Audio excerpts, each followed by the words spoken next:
illallah, la ilaha illallah, Muhammad. Bismillahirrahmanirrahim. Hadirin yang saya hormati, kullu nafsin dha'iqatul maut. Setiap yang bernyawa di muka bumi ini akan menemui kematian. Para hadirin, ini adalah praktek cara menuntun. Karena di saat sakaratul maut, manusia ada yang sulit, ada yang gampang dalam sakaratul maut. Itu tergantung kepada amal baiknya kita.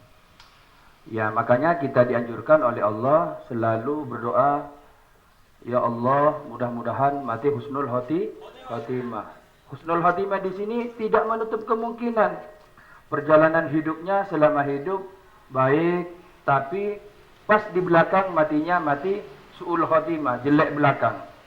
Oleh sebab itu kita terus berdoa, ya Allah, mudah-mudahan kami mati dengan husnul khotimah. Proses ini biasanya manusia ini sakarat. Ada yang menunggu keluarganya untuk memasrahkan dirinya. Kemudian ini sudah biasanya mulutnya terbuka sampai matanya melotot, mencelak, bensak macam-macam. Ini adalah sebuah proses. Kadang malaikat maut menarik manusia itu dengan mudah. Tergantung amal baiknya. Ada malaikat maut itu menariknya secara tarik, dikembalikan, ditarik, dikembalikan lagi. Ini tergantung amal perbuatan, lagi-lagi perbuatan yang menyebabkan kita akan mendapatkan balasan yang setimpal. Oleh sebab itu proses ini adalah proses sakaratul maut. Dan di sini peran keluarga, peran anak, cucu sangat penting. Ketika kita di sini sudah calon mayit ini kebingungan untuk mengelap mata, untuk mengucapkan lafaz asyhadu an la ilaha illallah wa asyhadu anna muhammadar rasulullah itu tidak bisa, pasti tidak bisa, akan kesulitan. La ilaha illallah akan kesulitan, maka tugas kita sebagai anak cucu mengucapkan ke telinganya dengan ucapan menyebut Allah, Allah. Ayo nyebut, misalnya bapak, Pak, nyebut Pak, Allah, sampai di gini. Allah, Allah, sampai mayit ini ikut kita. Bacaannya harus pelan-pelan. Allah, Allah, Allah, seperti ini. Misalnya ibu kita kita bimbing. Allah, jangan menggunakan bacaan yang terlalu panjang. Misalnya la ilaha illallah Muhammadur Rasulullah. Ini terlalu panjang. Akan tetapi bacaannya yang lebih mudah. Allah, Allah, Allah. Setelah itu biasanya keluarga sudah proses mayat ini, keluarga sudah pasrah, kemudian mayat ini sudah meninggalkan kita. Bagaimana? Jelas? Jelas. Biasanya setelah naza, ajal telah ditarik, nyawa telah berpisah dari raga kita, malaikat maut sudah selesai dalam tugasnya, maka tugas kita sebagai cucu atau masyarakat atau kita yang paham tentang kondisi mayat, biasanya mayat ini dalam keadaan matanya melotot, kemudian mulutnya mengalami. Apa yang perlu kita lakukan? Kita menutup matanya. Dengan kondisi bagaimana Pak Nawir? Kita ditutup seperti ini. Sebelum kondisi mayat ini kaku. Ya. Kemudian mulut ini biasanya menganga. Kebanyakan malaikat maut nariknya ini dari atas atau dari bawah. Ya, jadi mulutnya menganga. Kita tutup. Ketika kita tutup, maka biasanya buka lagi. Bagaimana Pak Nawir mengantisipasinya? Kepalanya diikat untuk menutup dagu yang terbuka. Kemudian tangan di sini ada tangan yang seperti ini. atau sama keluarganya sudah sebagai ini. Nah, sebelum kaku makanya proses ini sudah disampaikan. Ya, untuk itu sudah selesai. Sambil menunggu mayat ini dimandikan, kita tutup.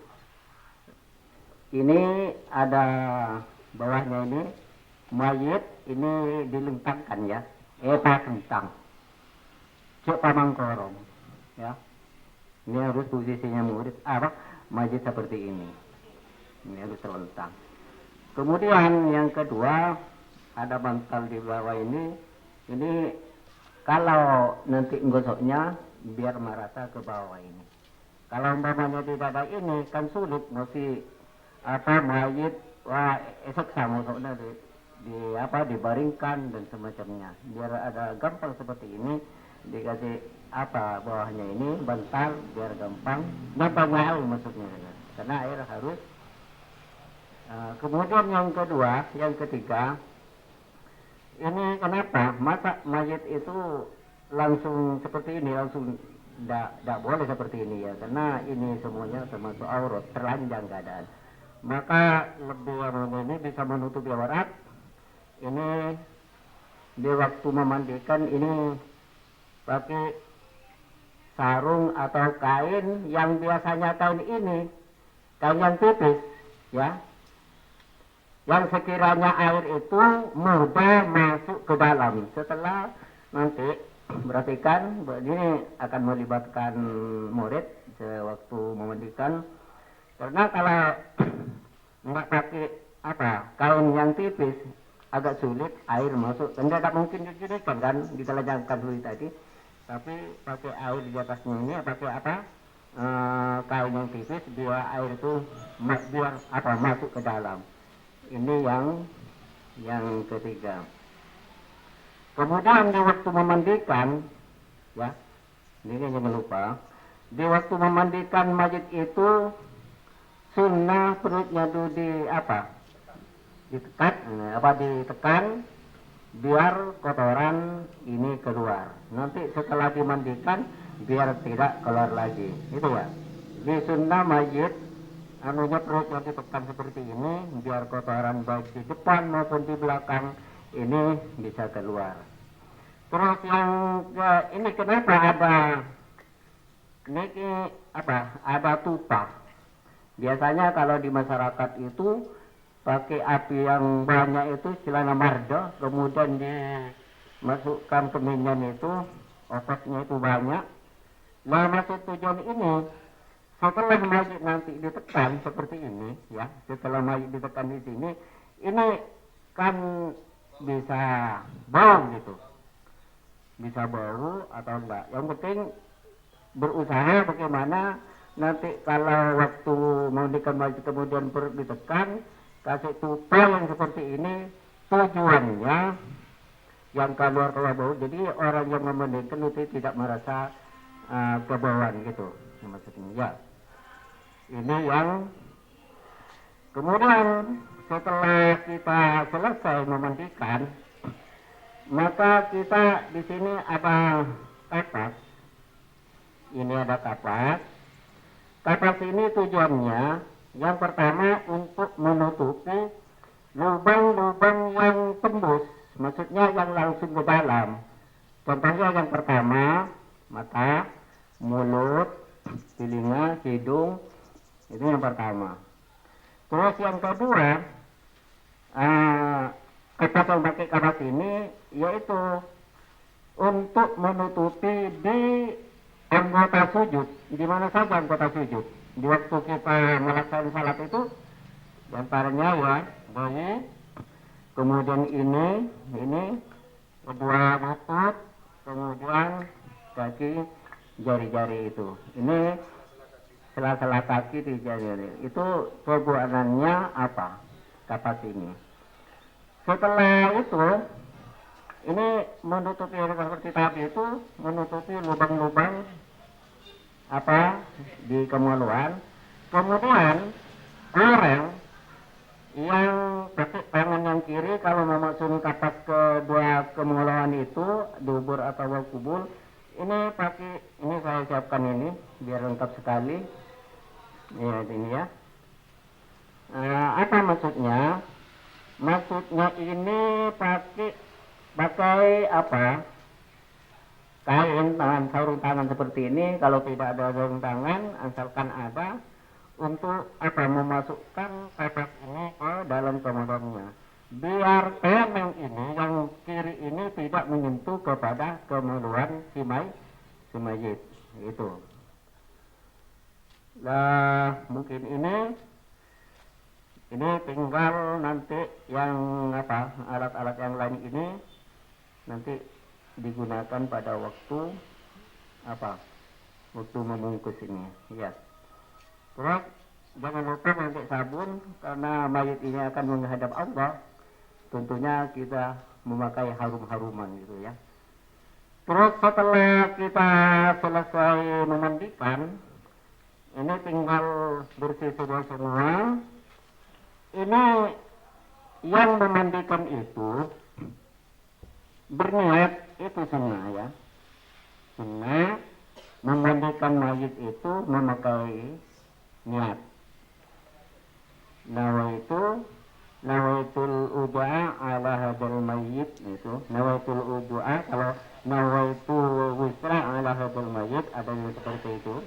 Kemudian setelah selesai dimandikan ini sudah bersih, kita kalau mau diudui seperti bagaimana biasa, coba di sini sunnah diudui tapi niatnya itu wajib, ya, gitu.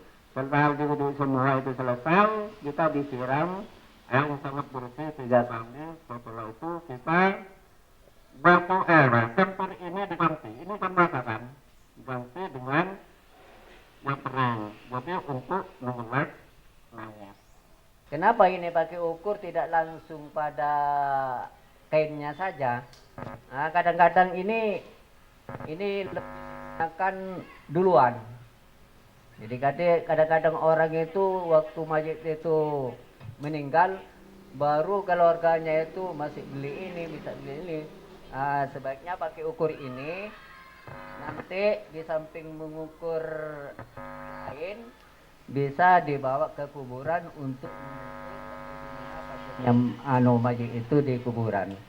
Terus di waktu mengukur ini jangan ngambilkan mayit ya. Seperti ini pas namanya. Terus ini pas. Ini kurang ini. Yang baik adalah harus melebihi dari mayit. Paling tidak yang biasa dilakukan oleh masyarakat ukurannya ngambil ini. Artinya menjak nama turunnya sakepelan. Karena mayit itu nanti labunnya ini ya, bungkusannya ini nanti akan diikat. Di sana diikat, kemudian di sini diikat, di tengah juga diikat.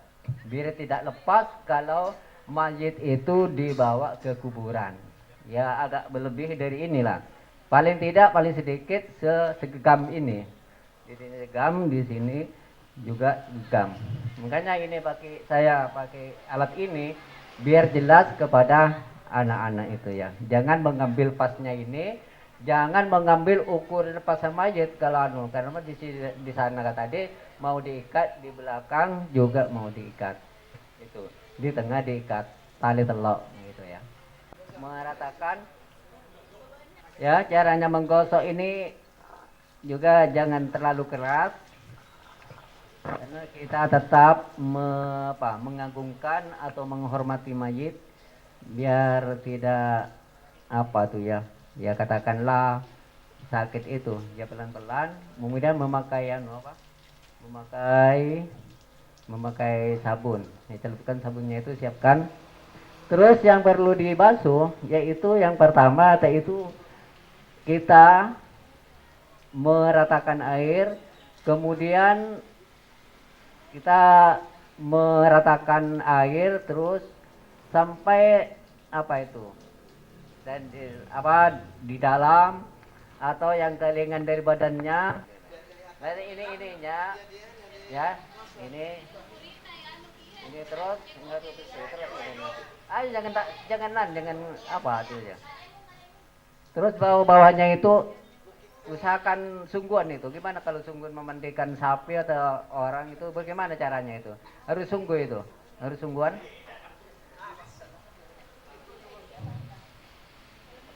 Jangan jangan pakai satu tangan, dua tangan itu biar anu itu buatnya. Ini terus ini pakai sabun dulu.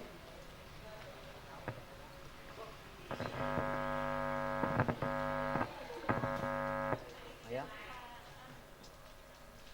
Sampai mukanya ini, kepala apa, sampo. Terus bawahnya air bisa apa sampai kepada semua anggota badannya.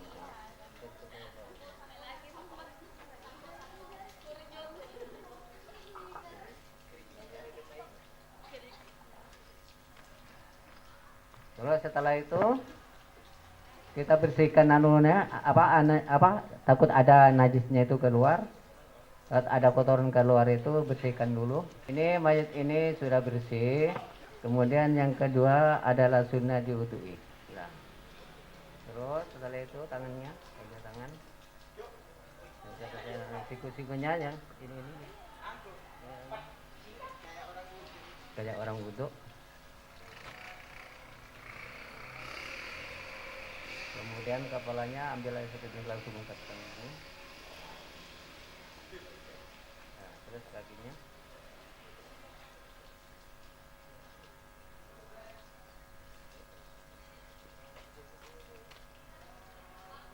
Kaki yang kanan dulu. Kaki. Jadi kalau untuk itu ini langsung ke satu kaki dua. Ini mata kaki ini ya.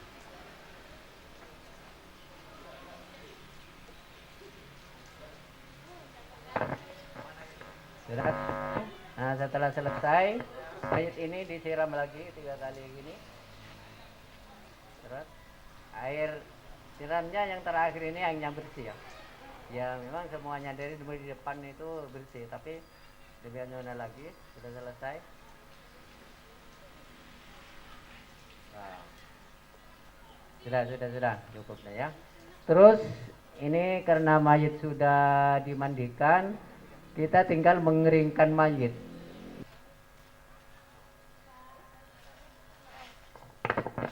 Ya seperti tadi. Ayo.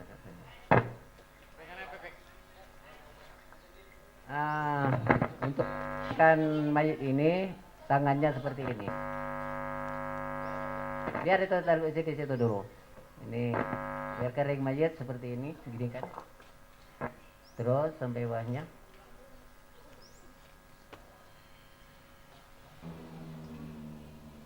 Sebelum dibungkus mayat ini dikasih kapas dulu, terutama lubang-lubang yang terus seperti mata, mulut, hidung, dan kemaluan.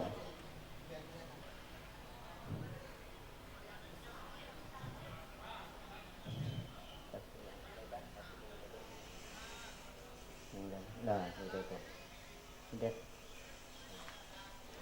Di atas.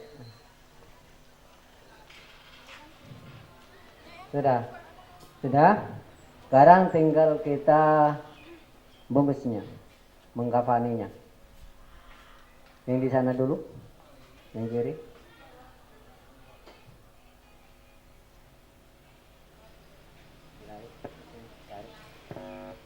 Ditarik.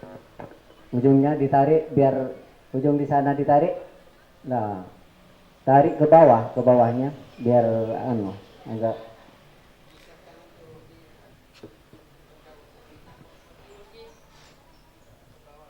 bawahnya.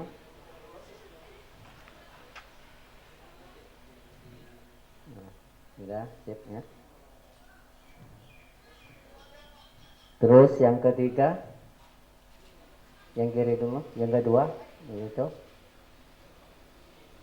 Tarik juga, ujungnya ditarik ini.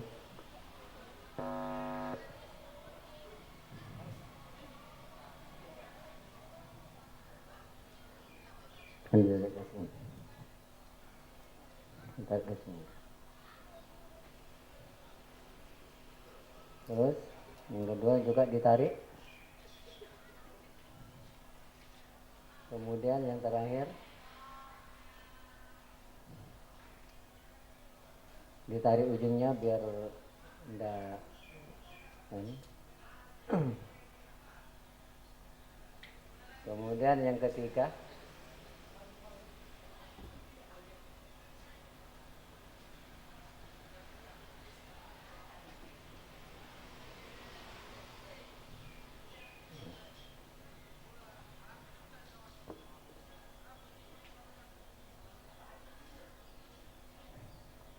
sudah, tinggal diikat. Diikatnya di sini. Nah. Diikat agak nanti jangan diam itu. Jadi nanti bisa dibuka lagi sampai digubur.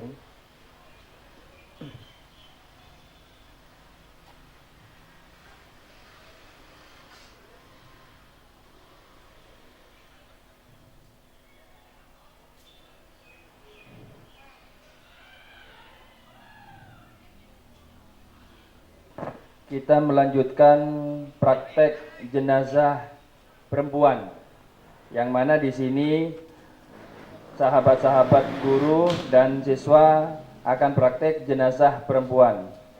Jenazah perempuan dan jenazah laki-laki sangat berbeda. Perbedaan pada kain kafan. Nah, di sekitar kita di sini kalau perempuan ada samper sawek, ya. Kemudian ada baju, kemudian ada kerudung. Ya, di sini ada sawek, ada baju, kemudian ada kerudung di paling atas. Semua total ada 5 lembar. Nah, di sini jangan lupa kalau misalnya nanti jenazahnya besar atau tidak besar sekalipun, kita tetap menggunakan kapeng untuk memudahkan ya cara mempererat jenazahnya di dalam. Demikian ada 5 lapis kain kafan untuk jenazah wanita. Sekali lagi ada samper, kemudian ada baju yang tengah, kemudian ada kerudung. Ya, seperti itu. Kita ambil sudah jenazahnya.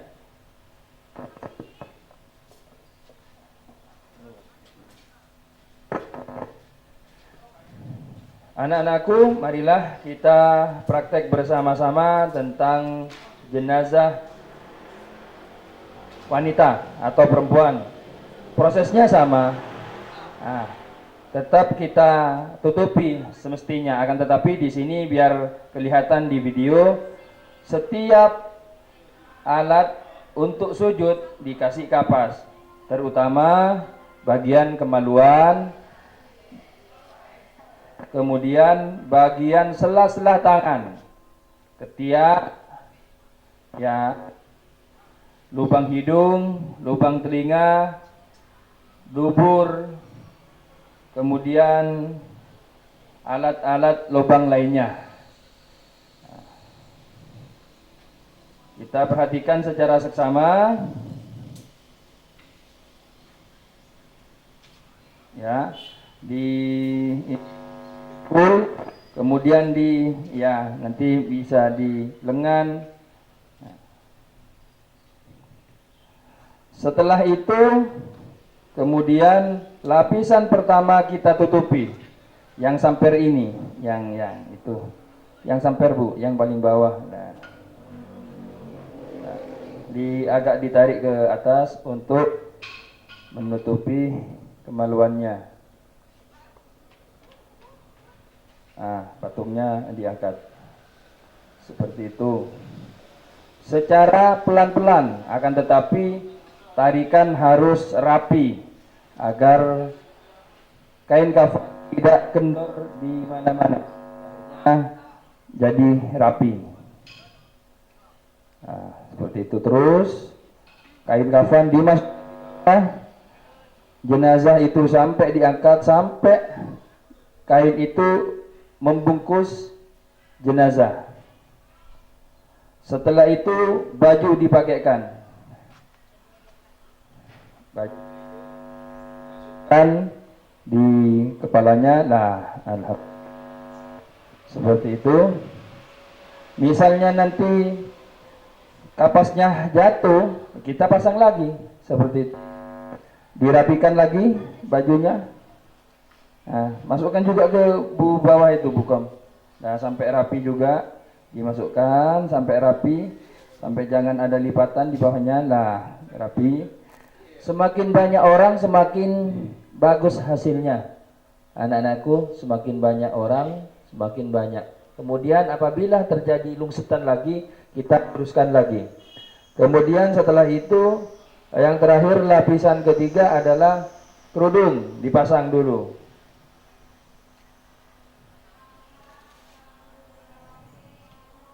Nah, seperti itu proses ini kita lalui.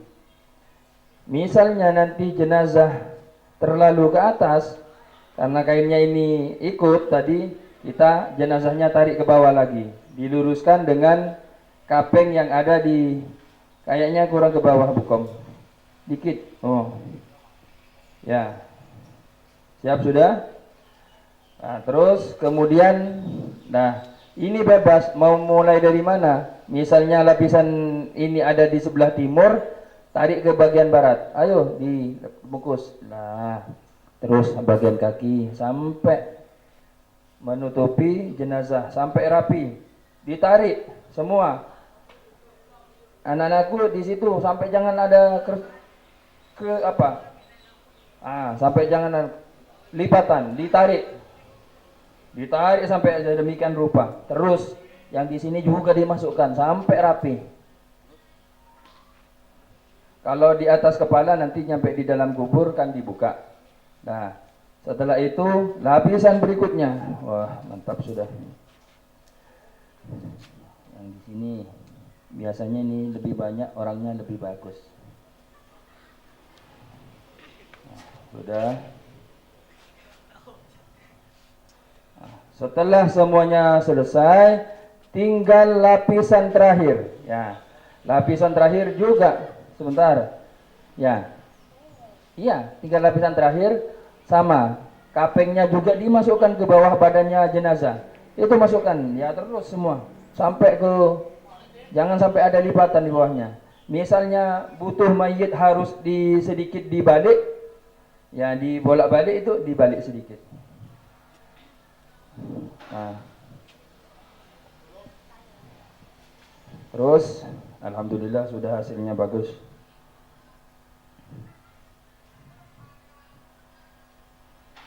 Sampai ada 3 tali. Yang pertama tali bawah, tengah, dan atas.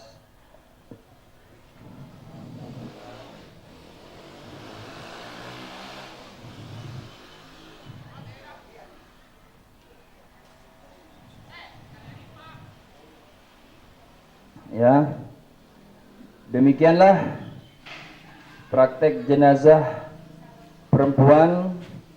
Ada sedikit perbedaan dari jenazah laki-laki. Kalau laki-laki kain kafannya lebih simpel, tapi kalau perempuan lebih ada tambahan-tambahan yang lebih. Mayit laki-laki dan mayit perempuan beda niat ya. Tapi semuanya Allah tahu tentang niat kita. Akan tetapi kalau kita lebih afdal menggunakan bahasa Arab. Usalli ala hadil mayiti. Kalau laki-laki. Kalau perempuan hadil mayitati. Ya. Kemudian kalau anak beda lagi. Tinggal kita membaca nanti. Kemudian sholat jenazah intinya tidak boleh ruku ya. Ada 4 takbiratul ihram ya. Allahu akbar, Allahu akbar, Allahu akbar, Allahu akbar. Habis itu assalamualaikum warahmatullahi, Assalamualaikum warahmatullah. Ya, seperti itu. Juga bacaannya laki-laki dan perempuan beda. Kalau laki-laki Allahumma firlaha. Perempuan Allah kalau mafirlaha perempuan. Kalau laki-laki Allahumma firlahu. Itu banyak-banyak di ilmu-ilmu nahunya. Kalau lain-lainnya sama saja. Seperti itu. Mungkin Pak Haji Kifli menambahkan. Monggo Haji. Terus kemudian yang pertama posisi imam dulu di sana, imamnya agak ke sini. Terus makmumnya di belakang, ke depan, agak merapat, agak merapat. Kalau bisa jangan terlalu renggang, usahakan jangan terlalu renggang. Karena kalau berjamaah tuh ya, ini harus rapat. Karena apa maksudnya? Biar setan itu tidak masuk di barisan ini. Ini maksudnya kita kalau berjamaah agak rapat ini. Terus salat jenazah ini sangat beda dengan salat biasa ya. Di sini kalau jenazah itu tidak ada ruku, tidak ada sujud, tidak ada i'tidal. Cuma bertakbir 4 kali ya. Takbir pertama, dengarkan. Takbir pertama yaitu membaca suratul Fatihah. Yang kedua, takbir kedua yaitu membaca sholawat. Terserah baca sholawat yang panjang atau yang pendek, dia cari keutamaan. Kemudian bacaan yang ketiga adalah bacaan yang mendoakan mayit. Kalau mayit laki-laki, Allahumma firlahu warhamhu wa'afihi wa'fu anhu. Ini laki-laki ya. Kalau perempuan, Allahumma firlaha warhamha wa'afihi wa'fu anha. Terus takbir yang keempat yaitu membaca Allahumma tahrim ajraha wa la taftinna ba'daha waghfir lana wa laha wa li ikhwanina alladhina sabaquna bil iman wa la taj'al fi qulubina ghillan lil ladzina amanu innaka ghafurur rahim. Ini laki-laki takbir keempat. Kalau takbir keempatnya untuk perempuan, Allahumma firlaha, Allahumma tahrim ajraha wa la taftinna ba'daha waghfir lana wa laha wa li ikhwanil ladzina sabaquna bil iman. Cuman di sini bedanya kalau laki-laki itu pakai hu, kalau perempuan pakai he. Itu ya bedanya. Kemudian yang terakhir kita mulai salam. Salam ini perlu diketahui oleh makmum, jangan mendahului salamnya imam. Kalau contohnya seperti ini, imam mengucapkan assalamualaikum warahmatullahi wabarakatuh. Assalamualaikum warahmatullahi wabarakatuh. Baru yang namanya makmum itu salam yang pertama, kemudian salam yang kedua. Ini tertibnya untuk menambah pahala. Jangan mendahului salamnya imam, atau makruh kalau bersamaan. Imam salam juga ini makruh. Kebanyakan orang yang kurang mengerti juga seperti itu. Paham ya? Ya. Coba sekarang praktekkan takbirnya. Ayo. Saya mengucap ya. Allah aja. Hah? Iya. Ayo. Imam siap ya. Allahu Akbar. Allahu Akbar. Allahu Akbar. Allahu Akbar. Salam kita. Assalamualaikum warahmatullahi wabarakatuh. Assalamualaikum warahmatullahi wabarakatuh. Sudah. Sudah ya. Selanjutnya jenazah akan dibawa dari rumah duka menuju peristirahatan terakhir, pemakaman. Disunatkan dengan bacaan La ilaha illallah, La ilaha illallah, La ilaha illallah Muhammadur Rasulullah.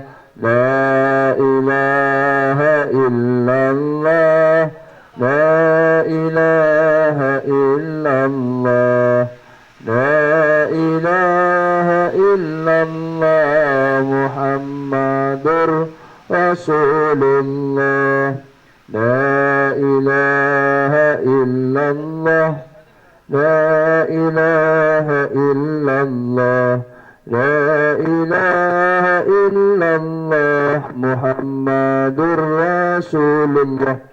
Karena manusia hadir di muka bumi ini diazani, maka mati pun diazani.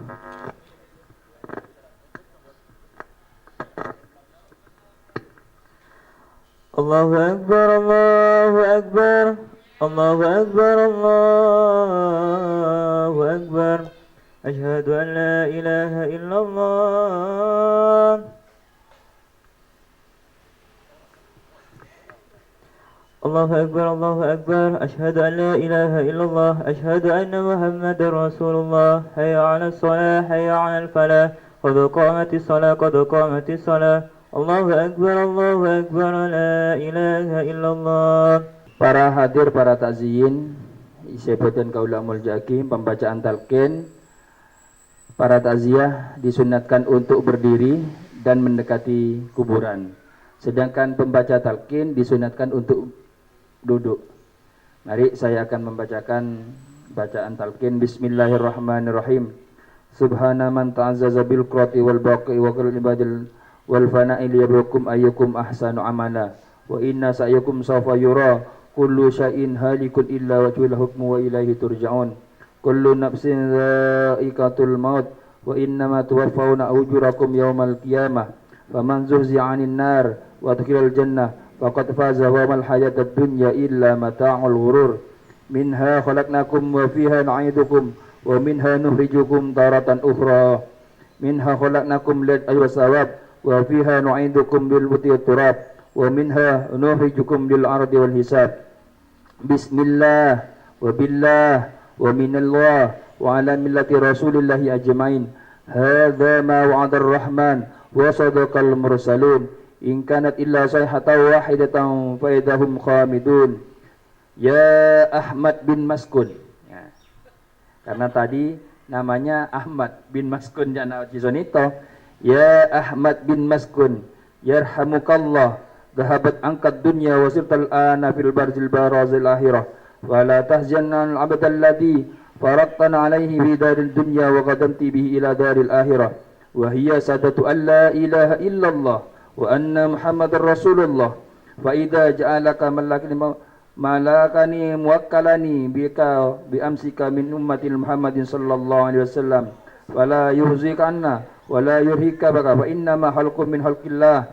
Fa idza sa'alaka man rabbuka wa man nabiyuka wa ma dinuka wa ma imamuka wa ma qiblatuka wa man ikhwanuka wa kullahuma Allahu rabbi wa Muhammadun nabiyyi wal islami dini wal qur'ani imami wal ka'bati qiblati wal mu'minuna wal muslimuna ikhwani wa ana itu wa mutu ala qauli la ilaha illallah Muhammadur Rasulullah sallallahu alaihi wasallam. Wa'lam ya Ahmad bin Maskun annal mauta haq wa annal ba'asal haq wa annal jannata haq wa annas sa'ata la raiba fiha wa anna Allah yab'asu min fil qubur. Bismillahirrahmanirrahim. Rabbana atina fid dunya hasanah wa fil akhirati hasanah wa qina adzabannar. Subhana rabbika rabbil izzati amma yasifun wa salamun alal mursalin walhamdulillahi rabbil alamin. Wassalatu wassalamu ala syafil mursalin wa ala alihi wa sahbihi ajmain, amma ba'du.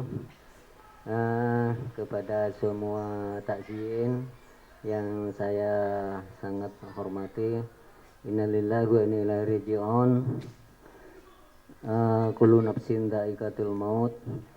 Maka hari ini Bapak Ahmad telah meninggal dunia, meninggal kita semuanya. Mudah-mudahan Bapak Rahmat ini segala dosa mohon diampuni oleh Allah dan semuanya kebaikannya mudah-mudahan diterima di sisi Allah. Yang kedua, kami mewakili dari Sahibul Musibah Bapak Maskun.